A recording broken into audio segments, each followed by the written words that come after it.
Hello ladies and gentlemen, and welcome back to my Let's Play of the Baldur's Gate Trilogy.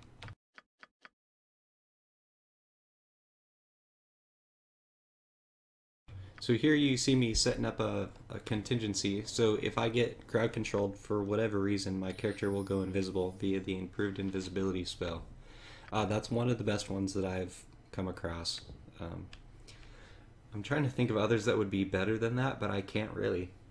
Aside from maybe if you get hit, then it'll automatically stone skin you. That's a good one.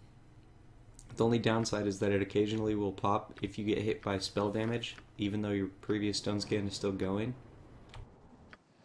I hope this is worth it.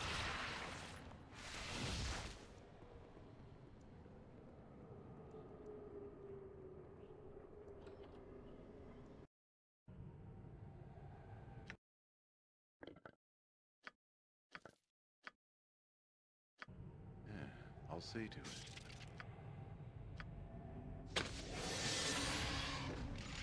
So there you see the power of the death spell. I had never used it until I saw a user that goes by the name of, oh shoot, what is his name? Oh, but in any case, he doesn't have a channel anymore. He deleted it or made it private or something, but he did a solo mage thief run, and a lot of the tactics that he used, I'm emulating.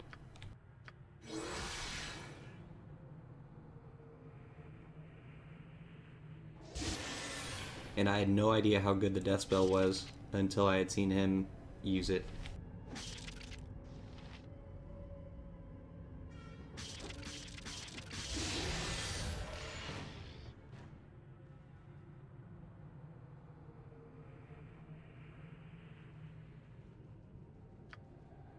Yeah.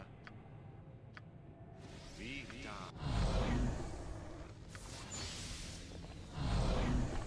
It's done.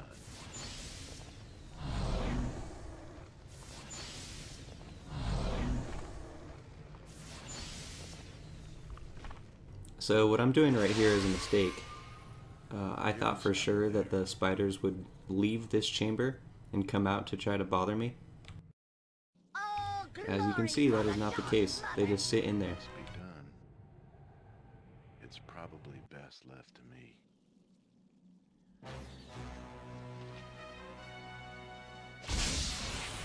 Not a concern.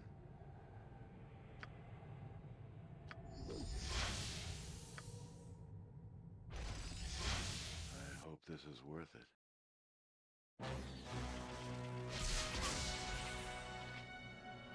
Time is up for you, my friend. Before I started this playthrough, I was thinking about possible issues with it, and one of my problems I thought I would have would be my low armor class due to wearing the robe of Vecna. But the more I thought about it, I honestly think I'm much more tanky than I was before I became a mage. Just because Blur gives you 3 bonus to your armor class, I can cast Shield upon myself, which lowers my armor class by another 3. I think I have a -6 armor class right now, or a -1, and then that would bring it down to -7. And then there are a few other items that will improve it, of course.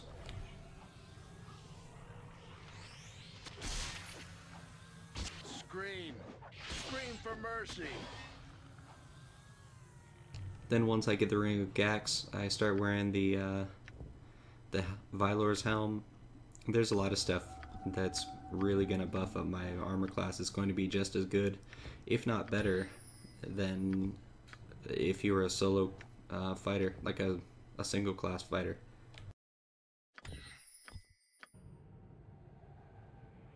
So that spell immunity spell that I picked up is actually really awesome. I'll probably only use it one time in this entire playthrough, aside from maybe once in Throne of Bhaal. But the reason it's so good is because you can set it to, I think it's Abjuration, and it will resist the imprisonment spells that the Demi-Lich Kangax is shooting at you.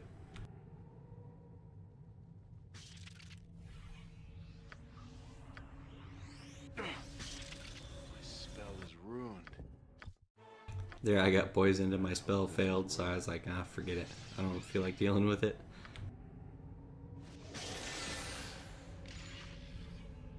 Time is up for you, my friend. Scream! Scream for mercy! Scream! Scream for mercy!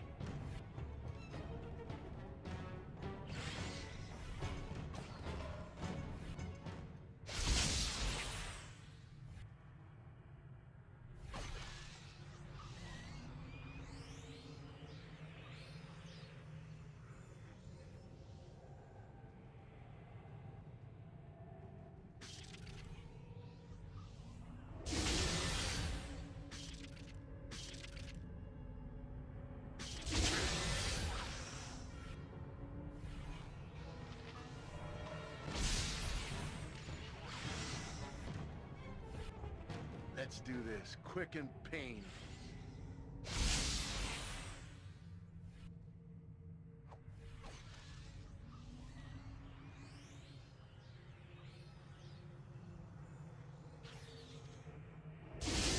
I gotta say, it really sucked being a level 13 fighter and then dual classing. It feels like it's a lot of downtime, even with memorizing literally every scroll I've found in the entire game. But as of recording this, I'm set up to where I have all my stuff back, and I'm getting to be an ultra powerful mage. And I gotta say, I think it was worth it. Good to see a like-minded friend to be. I think I would have regretted not doing the or dual classing at level 9. To see a like. As it is now, I still notice myself missing more often than I used to. I guess by that I mean I'm missing on stuff other than a 1. So I couldn't imagine how it would feel to have a lower Time is up for Thaco than what I have now. Give me some direction. It's done.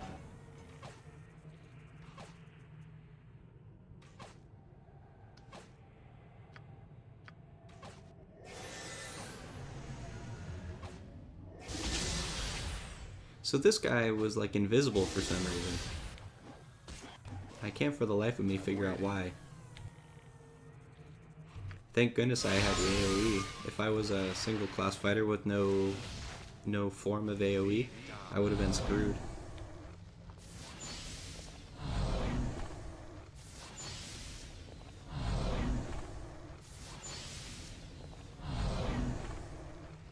I guess I could have done some cheeky stuff with the Ifrit, the genie. I'm there. I think he has Fireball. You can actually aim lightning bolts by standing your main character in line of where you want the lightning bolt to go and then shooting your main character with it.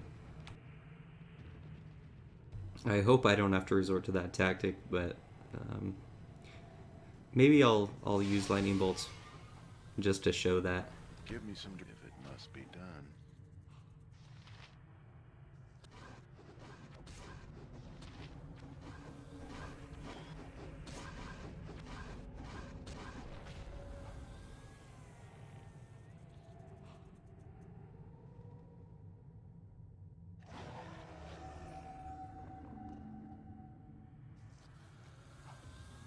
I'm waiting. It's probably best. So as you've seen in this playthrough, I have a mostly unmodded game. I had Jasper St. Baird for the Dungeon Begone mod, like you saw, and I also have one rule fix. I have the modified Wizard Slayer installed, which obviously has nothing to do with this playthrough, but I'm considering installing the mod that allows Cromwell to make things that Sespinar used to only be able to do, because unless I install that mod, I'm gonna have to wait till I get into Throne of Baal to make my my Staff of the Ram.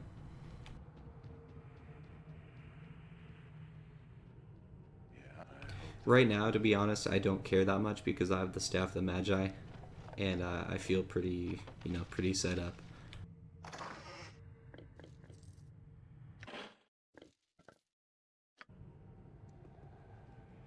me...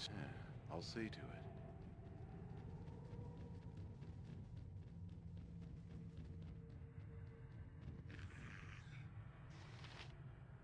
Now, correct me if I'm wrong, but I think this Ion Stone is the best helmet that you can get for a Kensai, like the best headgear. I think a Kensai can use it if I remember correctly.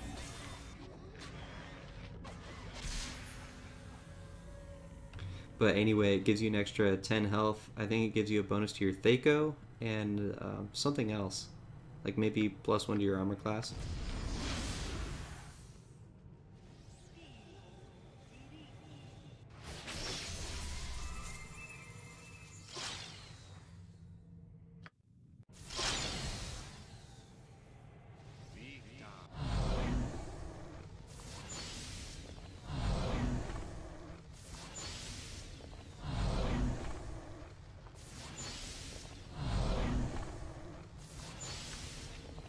Occasionally you'll see me cast spells without clicking on them. It's probably obvious to most people, but just in case it isn't, I'm using hotkeys. I have specific spells bound to certain keys on my keyboard. So haste is H, animate dead is A, mirror image is D.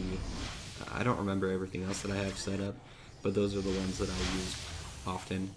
And then my quick slots are W, E, and R. If you don't use quick slots, it really doesn't affect your gameplay, but it does speed things up if you're trying to do a playthrough for YouTube.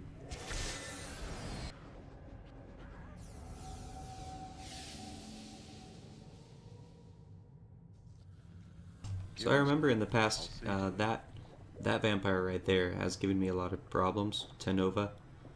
Obviously in this playthrough she's giving me problems because she's a bitch. But,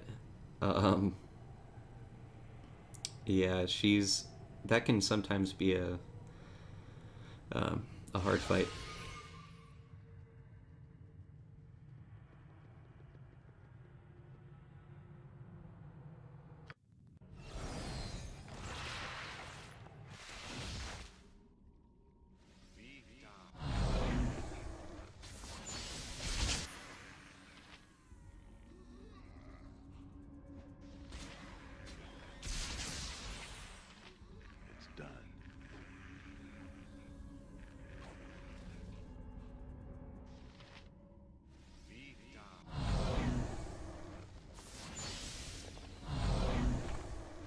So this playthrough is really making me appreciate thrown weapons with high strength. I never thought to give like my sling users strength potions or the strength belts. If you're doing a party, it seems like it would be a really good idea though. It just significantly improves the damage that they can do. Yeah, if it must be done. So here, my guys crowded me in. I can't get out. It's probably best. So I take the easy way out, and I go invisible. And there you see again, I can't reiterate enough how strong that death spell is. It one-shots those vampires. I think they weren't even fledgling vampires, they were regular ones.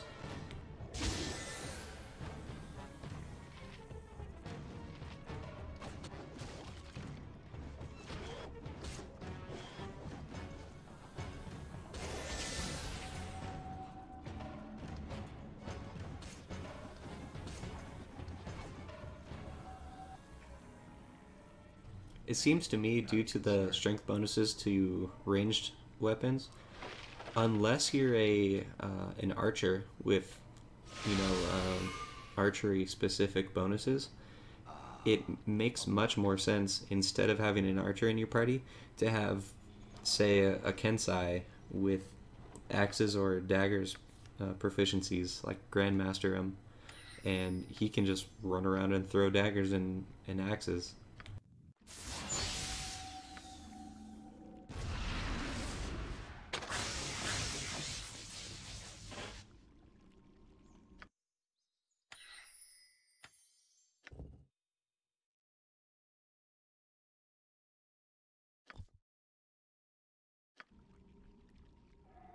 I guess you could say the same thing about a swashbuckler as well. If you have a swashbuckler, give him the strength tome, so he's got a 19 strength, and then just give him an axe or a dagger, because he gets those innate bonuses from being a swashbuckler. But ordinarily, I don't really like using that class as a non-dual dual class.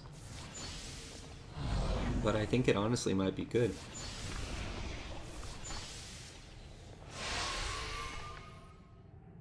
Especially since he gets whirlwind attack. The reason swashbuckler is not a good option ordinarily is because he tries to be a jack of all trades and ends up being, like the saying goes, a master of none.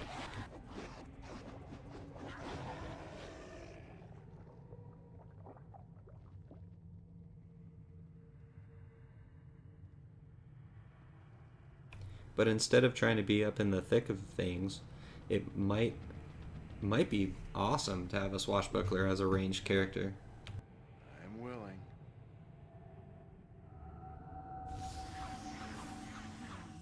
I had hoped it would not come to this, but you are set on your path, aren't you?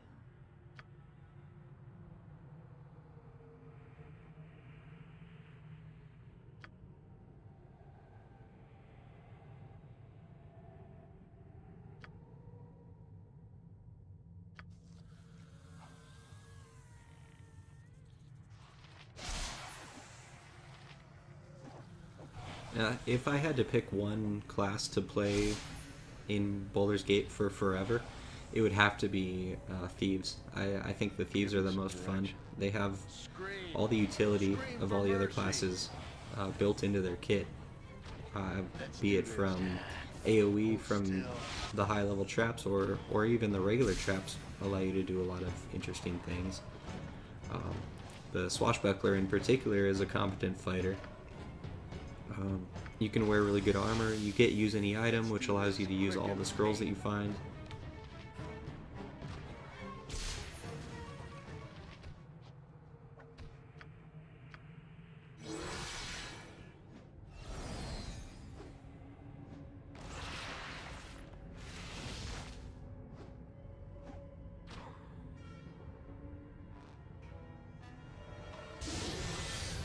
So I think for my playthrough, that will include Siege of Dragonspear that I'm going to go through with a party. I think I'm going to end up being that single class swashbuckler. Now granted, I might choose to dual class at level 10 or so, I'm waiting. just because you get a good mix between having the spellcasting power. I think you can get up to level 30 as mage, and you get some of the bonuses from being a swashbuckler. The only downside, and correct me if I'm wrong, is that I don't know of any thrown weapons that return to you in Baldur's Gate 1, so you'd have to rely on a new weapon being added into the early parts of Siege of Dragonspear in order to play that playstyle. Of course, you could use, your melee and walk up and do that, but for the character to really be as powerful as I'm thinking it has the potential to be, you kind of have to sit back with a shield and throwing. I'm there. An excellent day for whatever you're after.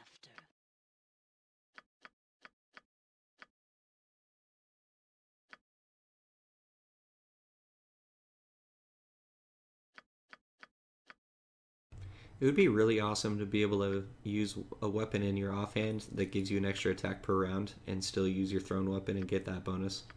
It doesn't make any sense, but it'd just be a nice thing. But that's enough of my ramblings about Swashbuckler. Thank you for watching, and I hope you enjoyed.